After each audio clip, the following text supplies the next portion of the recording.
इसमें मुझे ये बताइए कि जी इस दौर में ये जो इतनी बड़ी पीक थी, क्या आपने इसमें से एग्जिट लिया या आप बैठे रहे? और जी। दूसरा ये कि क्योंकि मैं कोविड स्विंग के दौर खेलता में था। आपने क्या किया, क्योंकि अब आपकी जो जर्नी है वो उसमें काफी ज्यादा इंप्रूवमेंट आ गई थी आपकी। जी बिल्कुल। ट्रेडिंग स्टाइल में इंप्रूवमेंट आ गई थी, आपने जी काफी इन डेप्थ स्टडी किया हुआ था। तो ये जैसे बताइए मैंने थोड़ा सा। जी जैसे पहले मैंने जिक्र किया कि 35% का गेन आ रहा था उन दिनों में, जी जी 2017 तक आता रहा। और उसके बाद चूंकि मैं स्विंग खेलता था, लॉन्ग टर्म का इतना ज्यादा मेरे में वो नहीं था। मुझे समझ आ गई थी कि पाकिस्तान में लॉन्ग टर्म या लाइफ लॉन्ग जो है ना इन्वेस्टमेंट कोई चीज नहीं होती। पाकिस्तान में एग्जैक्टली। जो है ना प्रोबेबली इन्फोसिस टाइप कोई कंपनी नहीं है जो कि 35,000 टाइम्स ऊपर गई, और एक जो है ना हम्म मल्टी बैगर जिसमें आप बैठ जाएं और आप फिर जो है ना मतलब वो कहते हैं ना, हम्म। स्टोरीज होती थी कि दादा ने शेयर्स रखे हुए थे जी एमआरएफ जी। के, और यहाँ उसके पे बाद कोई वो नहीं बनी ना। पोता जो है जी वो बिल्कुल। यहाँ पे कोई नहीं है। टाटा तो मेरा टाटा था नहीं बनी यहाँ जी पे, कोई भी इस तरह की एचबीएफसी नहीं बना, कोई बैंक, कोई नहीं टाटा बन नहीं सका, बनी, कोई कुछ भी टीसीएस नहीं नहीं, बनी, कुछ भी कोई इन्फोसिस नहीं बना। नहीं बन बिल्कुल सका। एग्जैक्ट। जी जी, प्लीज कैरी ऑन। तो यहाँ पे यही था कि आपका 50-60% का स्विंग मारा, इतना गेन आ रहा है, आप आउट हो गए। और एक तो ये हम्म चल रहा है आपका जो सीजी वाले स्टॉक्स हैं या जो कह लें सिक्लिकल्स हैं। दूसरों हम्म। में आपका जो है ना डिविडेंड यील्ड के ऊपर आपको 8 to 10% उस जमाने में थी, तो वो चल रहा है साथ साथ। तो मैं स्टक हुआ, क्योंकि उस टाइम पे जो आखिरी टाइम पे जो लिए ना जो लॉट थी मेरे पास, तो वो स्टक 53 के हुआ मगर करीब। सारा नहीं हुआ। जी जी। जी। क्योंकि अब सियाने हो गए थे ना, वो पहले वाला सिस्टम नहीं था कि वो सारे लगाए और सारे के सारे स्टक हो गए। अब चूंकि हाँ। डाइवर्सिफाइड था, म्यूचुअल फंड में भी चल रहा है, बैंक्स में भी चल रहा है, स्टॉक में भी चल रहा है, और स्टॉक में भी जो है ना कुछ ऐसा है जो कि उनका है, जो हाई डिविडेंड यील्ड वाले शेयर्स का है, उनको तो मैं छेड़ता ही नहीं था, वो तो स्टक हुए।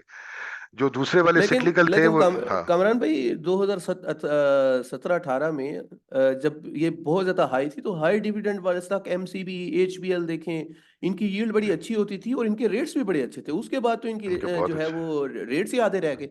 लेकिन अब बिल्कुल उसमें जी। डिविडेंड यील्ड 8 9 10% की क्या करनी है जब उसमें 100% का लॉस हो गया हुआ है। यूबीएल 266 पे होता था। अगर यस आप उसकी एग्जैक्टली। एमसीबी की बात करें, 330 पे एमसीबी था। यस, और मुझे याद है। ये इतनी हाइट पे थे, और फिर भी हाई डिविडेंड यील्ड काउंट होते थे उस जमाने में। और जी फिर जी। उसी यूबीएल को हमने फिर 95 पे भी देखा, ये अभी थोड़ा अरसा एग्जैक्टली। पहले। उसी जी जी। एमसीबी को हमने 105 पे भी देखा। तो ये सारे वाकयात हुए। और अच्छा, उसके एचबीएल को बाद जब ये 60 रुपए सारा पे बिल्कुल। एचबीएल को 60 के करीब देखा, जो 330 हाँ, पे हुआ 60 पे करता था। देखा। हाँ, जी जी। उसका तो वो चूंकि इंटरनेशनल एक हो जी गया था जी ना, ब्रांच का एक वो हो गया था मामला, और जी जी उसके जी ऊपर जी। कुछ वो लग गए थे। तो खैर, जब ये सारा कुछ हो गया, तो उसके बाद मैंने सोचा कि नहीं यार, अभी भी मैंने पूरा नहीं सीखा। ये मुझे जो है यकीन हो गया कि आखिरी दिन तक बंदा सीखता रहता है, और भी बड़ा कुछ बिल्कुल। सीखने वाला बाकी है। जितना अपने तौर पे इंडिपेंडेंटली मैं सीख सकता था, मैंने सीख लिया है।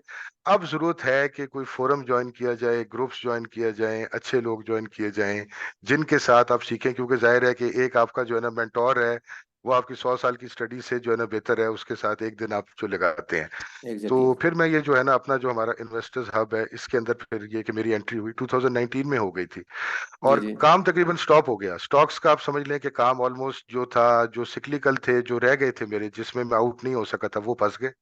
हम्म। और उनको मैंने बेचा नहीं फिर, क्योंकि मेरी एक और भी एक चीज है, पता नहीं सही है या गलत है, कि आज तक भी 1 रुपए का लॉस भी रियलाइज नहीं किया।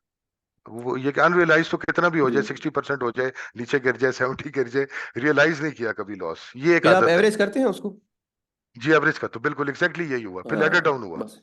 फिर ये ओके। हुआ कि मैंने जितने थे ना मेरे, जितने मेरे हाई डिविडेंड यील्ड वाले स्टॉक्स थे और जितने सीजी वाले थे, उनकी लेटर डाउन मैंने स्टार्ट कर दी 2018 के बाद।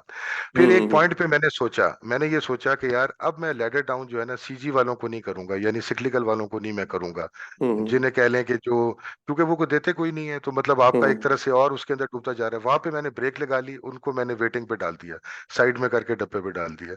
और जो हाई डिविडेंड यील्ड वाले थे, उनको मैं लेटर डाउन करता रहा हाँ टिल हाँ। द टाइम ये कि आपकी वो वैसे अच्छी स्ट्रेटजी थी, क्योंकि जो डिविड इसका सिक्लिकल वाले थे और डिविडेंड यील्ड वाले, दोनों का जी तकरीबन 19 20 के फर्क के साथ एक ही हाल था। अब देखें ना, हमको हाँ ने कितनी बिल्कुल अच्छी यील्ड है, एग्जैक्टली लेकिन वो 60 रुपए पे भी आ गया, 120 30 रुपए से। तो अभी भी दोबारा एग्जैक्टली रिकवर कर गया। तो उसमें कम से कम ये हुआ कि दोबारा आपकी रिकवर। जो डिविडेंड यील्ड वाले स्टॉक उठाए, उनको जब आप क्वांटिटी बढ़ाते रहे तो यील्ड आपकी इंप्रूव होती रही वहां से। और यील्ड सिक्लिकल इंप्रूव तो होती वैसे ही। रही। जी जी। हाँ, साइक्लिकल तो ये वैसे ही मुझे तबाह हो गए ना, 20 उसमें तो किसी ने कुछ मिला भी नहीं सिग्निकल ना तो है। खत्म। जी सिग्निकल तो अब जाके कहीं 2022 में जाके उनमें से मैंने एग्जिट लेना शुरू किया।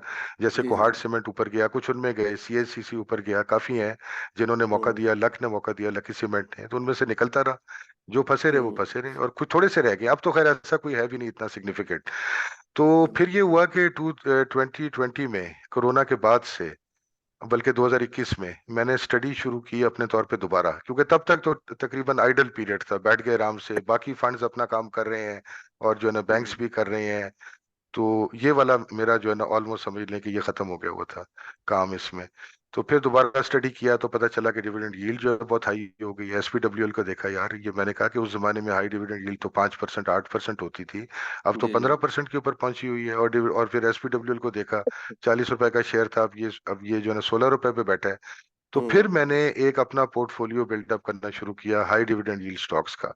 सम और अदर मुझे तब जाके समझ आई कि बैल नहीं खरीदना, बेहतर है कि बंदा गाय खरीदे। गाय पतली हम्म। हो जाए, गाय मोटी हो जाए, उसका आप दूध पीते रहें। आप बैल खरीद एग्जैक्टली। लेंगे कि तो वो कभी पतला होगा कभी मोटा होगा, उसको बैठ के देखते ही रहेंगे। तो फिर मैं इस तरफ आ गया।